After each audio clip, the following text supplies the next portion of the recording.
Hi guys, I wanted to shoot a follow-up video to part 2 of Washington Street Historic Places yesterday that I showed you.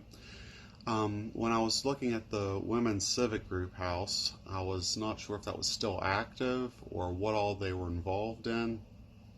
So I wanted to do a little research, and when I did, I found an article from the Cumberland Times-News, and it was in 2009 this article came out, and the Women's Civic Group was celebrating their 100th year. So some of this information is from that article, and then also a little bit I got on their website for the Women's Civic Group. So long story short, they are still active. So I guess this would make it 111 years now since they started in 1909.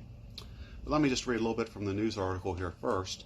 It said the Civic Club was formed in 1909 to promote civic pride and foster intellectual endeavor, social fellowship, and community service among its members.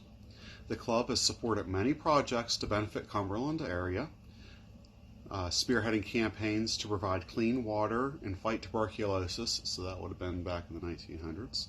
Members supplied milk to the schools, taught the need for sanitary practices, and supported music education. They supported the first scholarship to what's now called Frostburg State University and a second to Allegheny College. In 1918, the club was the first in the county to ship Red Cross hospital supplies to Europe. Well, what was going on in 1918? That's when the United States was entering World War I. In 1936, Elizabeth Lowndes, daughter of the only Maryland governor from Allegheny County, was named the third president of the club. I'll have to look up to see who the governor from Allegheny County was. During her tenure, see, history, every time you look into something, you want to look into something else, and it just keeps leading all different directions. So to me, history is exciting. Sorry for that little tangent. So she was named the third president of the club.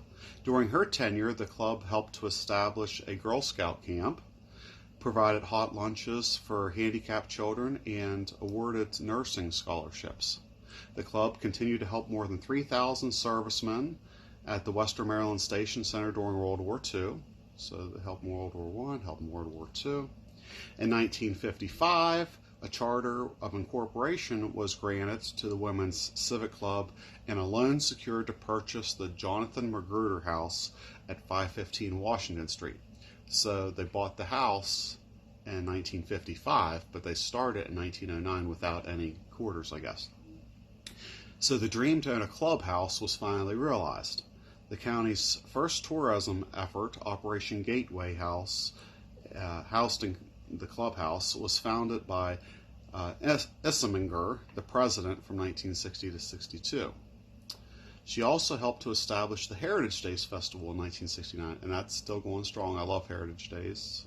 We walk up and down through Baltimore Street, and they have crafts and historical things. And more recently, the Women's Club has supported the Allegheny County Nursing Home for 2 decades with supplies and parties for the patients, paid for the training of a seeing eye dog, made donations to the restoration of Western Maryland Railroad Station, the Old Town Clock, and contributed to the statue of George Washington and the canal boat at Canal Place.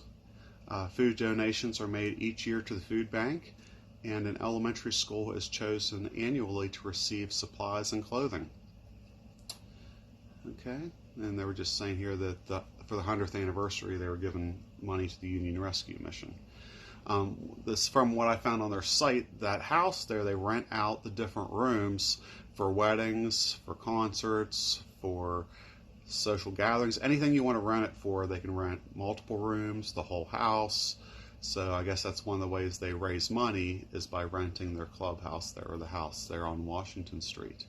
So I just thought that was, I love to dig deeper, find out what these places are all about, where, you know, all that. So I guess now I need to look up and see who was the first governor from Allegheny County.